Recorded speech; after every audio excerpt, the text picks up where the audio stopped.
자, 오늘 첫 수업을 하기 전에 내가 전달하고 싶은 내용은, 미용은 기술이 다가 아니라는 것을 좀 전달해주고 싶고, 실제로 여러분들이 현장에서 겪어보면 알겠지만 굉장히 힘든 부분이 많아요. 예를 들면 뭐 기술, 그 다음에 사람 간에, 그리고 직장 동료 간에 힘든 부분 때문에 굉장히 신경 써야 될 부분도 많고, 그리고 해야 될 일이 너무 많지.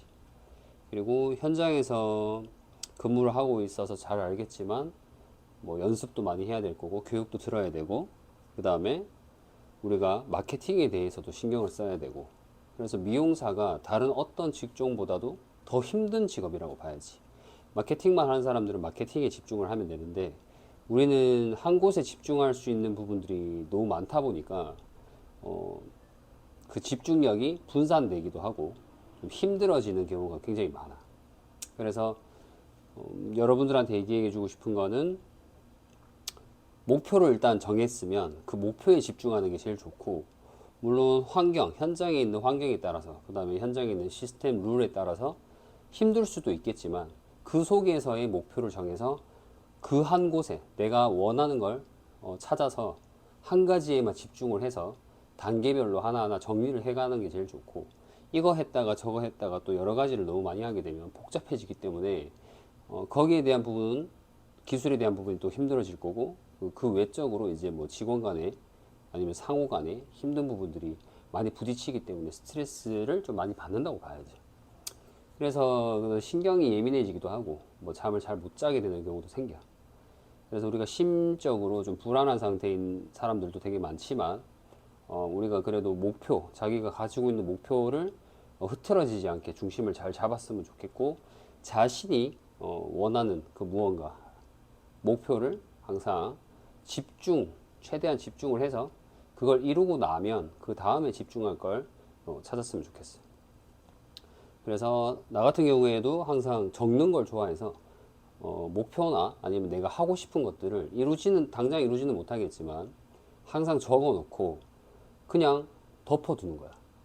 그러면 그 적어 놓은 것들이 내 마음속에 어느 한켠에 있을 거고, 그런 환경이 생기면 내가 적어 놓은 그 목표가 하나씩 다가오기도 하고 기회가 되기도 하고, 어쨌든 내가 기회를 많이 만들려면 내가 어느 정도는 갖춰져 있어야 된다는 걸 명심했으면 좋겠네요.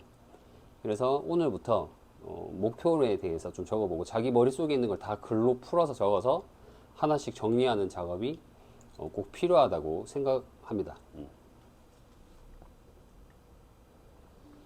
자, 첫 번째 수업은 어떻게 진행을 할 거냐면, 어쨌든 우리가 커트에 있어서 소재라는 게 있어요. 소재라는 것은 두상, 그 다음에 머리카락, 모발이라고 봐야 되죠. 그래서 이 소재는 불변의 법칙, 변하지 않는 소재라고 봐야죠. 두상이라는 거는 절대 변하지 않고, 모발이 붙어 있는 건 절대 변하지가 않아요. 하지만 그 속에서 변하는 소재가 또 있어요.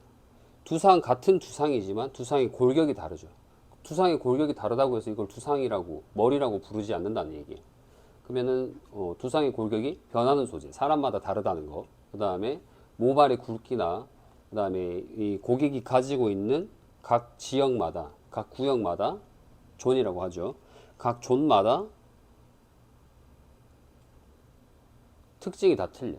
머리숱이 많을 수도 있고, 두상이 들어가 있을 수도 있고, 모류의 방향 때문에 달라지는 경우가 굉장히 많아요.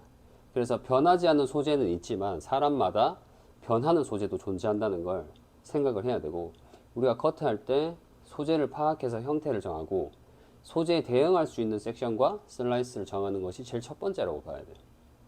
그 다음에 우리가 소재에 대응할 수 있는 뭐 고객이 원하는 커트, 뭐 원랭스, 레이어, 그라, 이 세 가지면 다 끝나요. 그래서 너무 복잡하게 생각하지 말고, 형태의 이 종류에는 원랭스, 레이어, 그라가 있다는 거, 그 외의 모든 커트 형태가 형태라고 봐야 되겠죠. 그 다음이 뭐냐면 이제 질감이죠. 질감과 양감.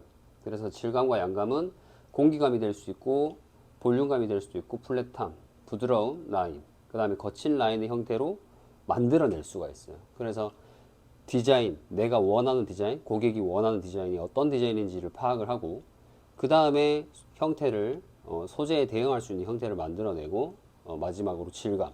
그리고 또 하나 더 추가하자면 수정할 수 있는 커트가 필요하지. 왜냐하면 형태를 정했지만 두상에 의해서 그 형태가 다르게 나오는 경우가 굉장히 많기 때문에 질감을 통해서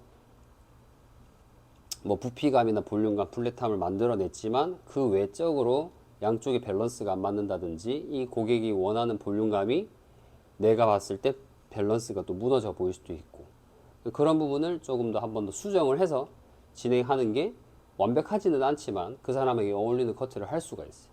그래서 사람은 완벽할 수 없다는 존재인 거는 우리가 한 손으로 커트를 하고 그죠? 왼손이 됐든 오른손이 됐든, 그래서 한 손으로 커트를 하는 거기 때문에 어느 한쪽은 예쁘게 나오겠지만 어느 한쪽은 예쁘지 않게 나올 수도 있고, 그리고 두상에 의해서 예쁘게 나오지 않을 수도 있고, 그래서 어쨌든 뭐 예쁘다는 기준은 밸런스를 얘기하는 거죠.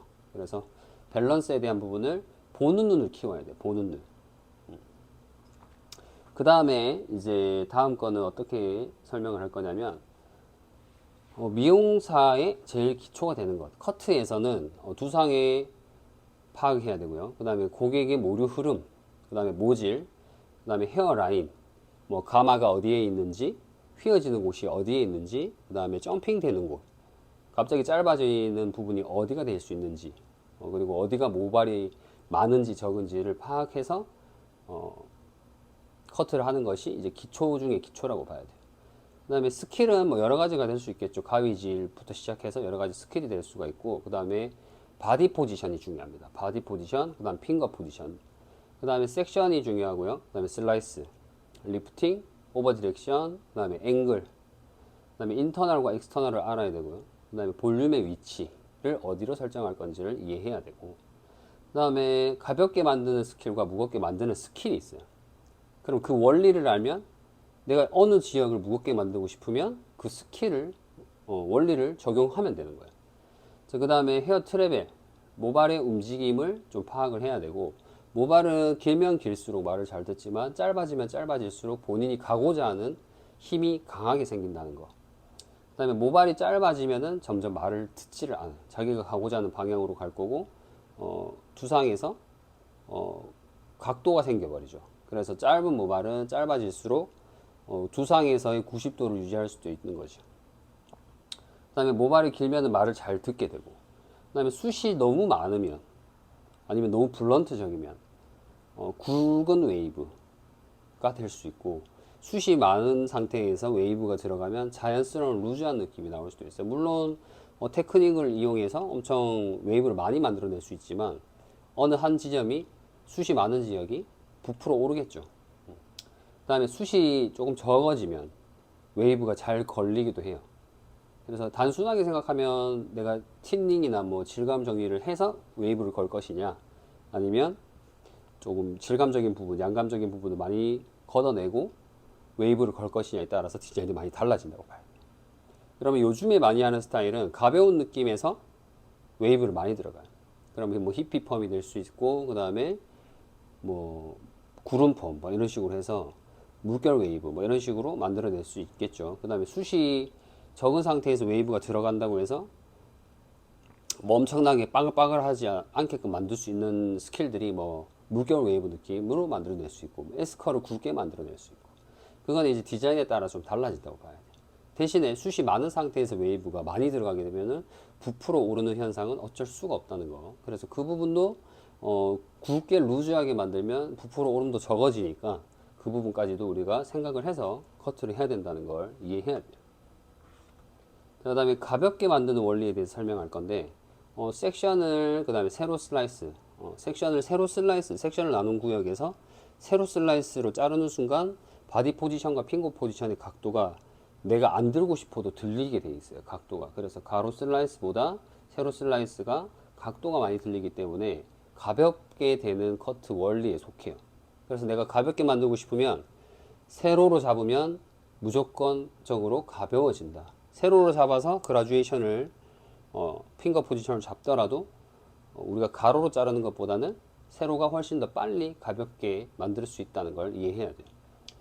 그 다음에 질감적으로 갔을 때는 포인트 커트, 딥포인트 슬라이싱, 그 다음에 뿌리 속에 틴닝이 들어가거나 양감을 제거하게 되면은 가볍게 만드는 원리에 속하게 되는 거죠.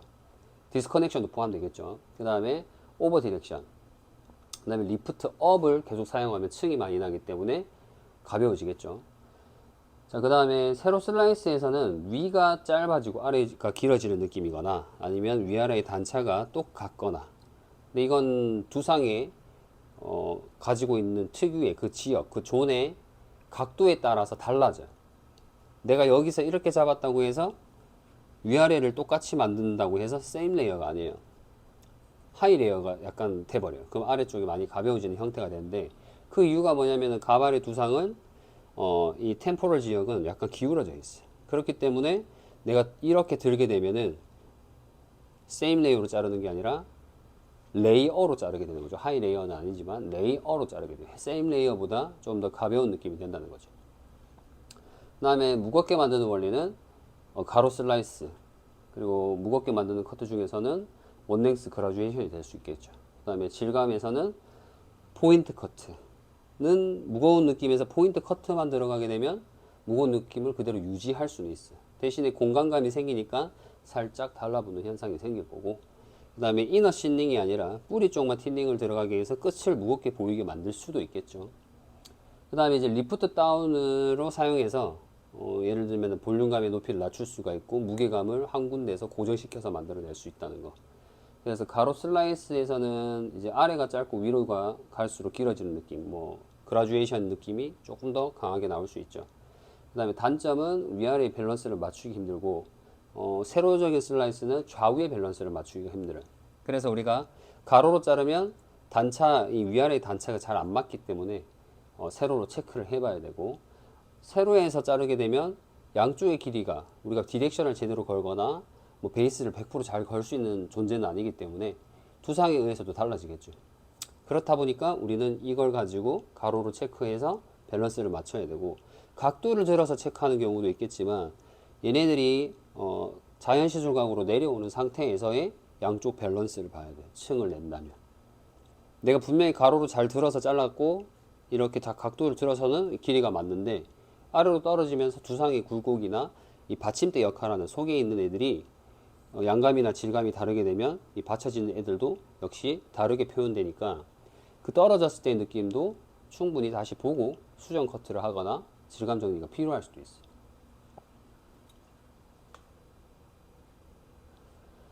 자, 그 다음에 우리가 커트 작업에 있어서 놓치고 있는 사소한 것들을 얘기할 건데, 첫 번째가 바디 포지션. 몸의 위치에 따라서 양쪽 베이스와 각도가 달라지고 발이 어디 있는지, 몸의 중심이 어디 있는지에 따라서 오버 디렉션 리프팅, 가위질을 할 때 몸이 위치가 올바르지 않을 경우에는 정말로 내가 잘못하고 있는 커트를 하게 되는 거예요. 예를 들면 내가 이쪽에서는 이렇게 서 있지만 반대쪽에서는 더 많이 가서 서 있는 경우가 많아요. 그러면 이쪽과 이쪽의 내 바디 포지션이 다르기 때문에 내 핑거 포지션도 당연히 달라지는 거예요.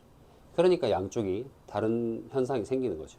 그래서 이런 설명까지 제대로 하지 않는 사람들이 많기 때문에 본인들이 뭘 잘못하고 있고 바디 포지션 때문에 커트가 잘못되고 있고 이런 거에 대해서는 좀 인지를 못하고 있는 상태예요.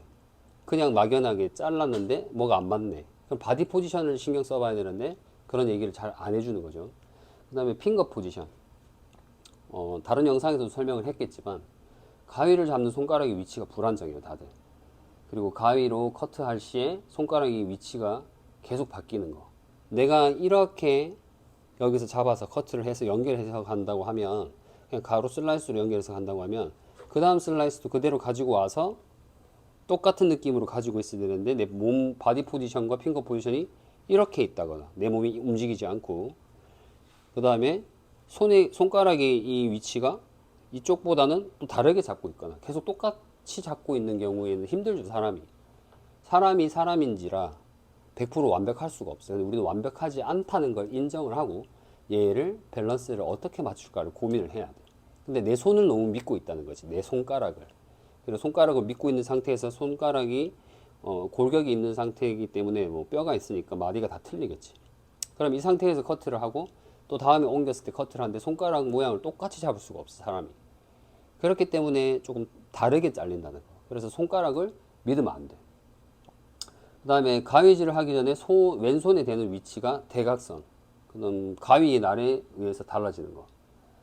그래서 이제 한쪽이 길어지거나 한쪽이 짧아지거나 그런 현상이 생기는 거에 대해서 꼭 인지를 하고 있어야 돼.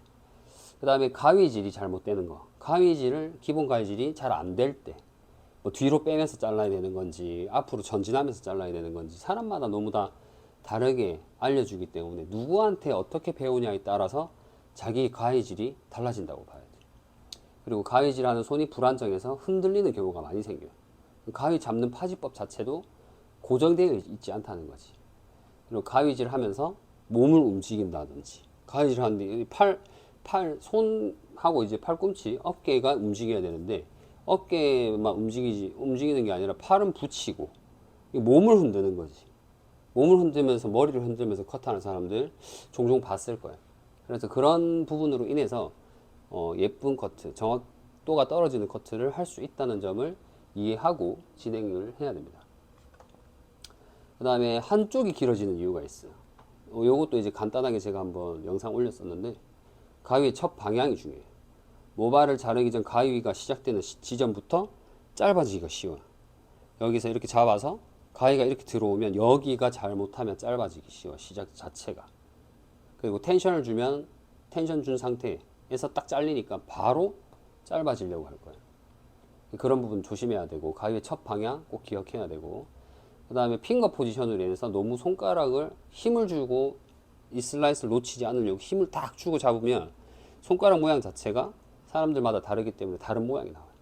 그럼 이 손가락 모양으로 인해서 커트 형태가 나온다고 봐야지. 그래서 그런 부분도 이해를 해야 되고, 그 다음에 층이 계속 나는 이유가 있어요. 볼륨이 자꾸 나도 모르게 높아지는 경우, 너무 타이트하게 자른다거나 아니면 젖어 있는 상태에서 커트하고 나면 말렸을 때 이 사람이 가지고 있는 뿌리가 살 거고, 그 다음에 햄라인에 있는 애들이 자기 위치로 가면서 머리가 볼륨이 생길 거란 말이야. 뿌리 볼륨 때문에. 그러면 모발이 많이 부풀어 있는 현상이 생겨요. 뭐 예를 들어서 뭐 숱이 많다. 그러면 부풀어 오는 현상이 생겨서 층이 난 것처럼 보일 수도 있어. 그럼 이 부피를 줄이면 층이 없어지겠지. 그래서 그런 것까지도 생각을 해야 되는데, 뭔가 우리 좀 인식이라 해야 되나요? 뭔가 잘못된 고정관념들. 무조건 깨끗하고 똑바로 잘라야 된다는 거, 시작부터 계속 그 과정 속에서 계속 완벽하게 자르려고 하는데 결코 완벽해지지 못하죠. 드라이를 하거나 그다음 마무리 했을 때 분명히 또 다시 수정을 해야 되는데, 우리는 자르면서 계속 수정하니까 길이가 나도 모르게 계속 짧아지거나, 양쪽을 잘랐을 때 길이가 엄청나게 단차가 있지 않은 이상은 약간의 뭐 1cm 정도 뭐 길이가 안 맞을 수 있어요. 근데 지금 당장 해결하는 것보다 마무리할 때 드라이 해서 해결할 수도 있어. 근데 그게 아니라 지금 당장 해결하려는 마음 때문에 속도가 느려지고 너무 이제 완벽하게 해야 된다는 그런 불안감이 조금 심적으로 굉장히 불안한 마음이 많이 있으니까 그 부분을 해결하고 싶어지겠죠. 그래서 지금 당장은 내려놓고 우리는 나중에 다시 무조건 수정할 수 있기 때문에 마음 편안하게 실수를 하더라도 할 수 있고, 실수를 해서 잘못된 점은 고치도록 하면 돼요. 그래서 너무 힘들게 배우지 않아도 되고 너무 힘들게 연습하지 않아도 돼요. 예를 들면 10시간 연습하는 사람 있고 1시간 연습하는 사람이 있을 텐데, 10시간 동안 연습했는데 제대로 안 되는 사람이 있어요. 그런 사람은 머리가 복잡한 거야. 근데 1시간만 초집중해서 연습하는 사람은 10시간, 그러니까 9시간 이상을 들이지 않아도 이 1시간 만에 모든 걸 끝낼 수 있다는 거지. 왜? 집중력의 차이. 10시간을 하더라도 집중력이 발휘가 안 되면 10시간을 하더라도 이해를 못 해. 근데 1시간만 하더라도 초집중을 해서 내 걸로 만들 마음이 있다면 1시간이면 충분해. 그래서 연습을 오늘도 연습해야 되네, 뭐 피곤한데 뭐 이렇게 할 수 있어. 근데 하지만 뭐 며칠 동안 놀고 딱 하루만 날 잡아서 초집중해. 그러면은 분명히 성과가 있을 거야. 그래서 시간에 대한 부분을 조금 너무 많은 시간을 스트레스 받지 말고 짧은 시간 안에 끝내고 편안하게 쉬면 됩니다. 그래서 오늘은 간단한 이론적인 부분 얘기를 했었고, 다음 시간에는 이어서 제가 만든 교재에 나오는 내용들로 한번 이어서 얘기를 해보도록 할게요. 그래서 오늘은 여기만 전달을 해드리고, 조금 많은 미용사들한테 도움이 됐으면 좋겠고, 나름 많이 알려지진 않았지만 열심히 많은 인턴들을 양성하고 미용의 질을 높이기 위해서 노력을 많이 하는 사람이 또 한 사람이 있구나라고 생각을 해주셨으면 좋겠네요. 그래서 다음 시간에 또 찾아뵙도록 할게요.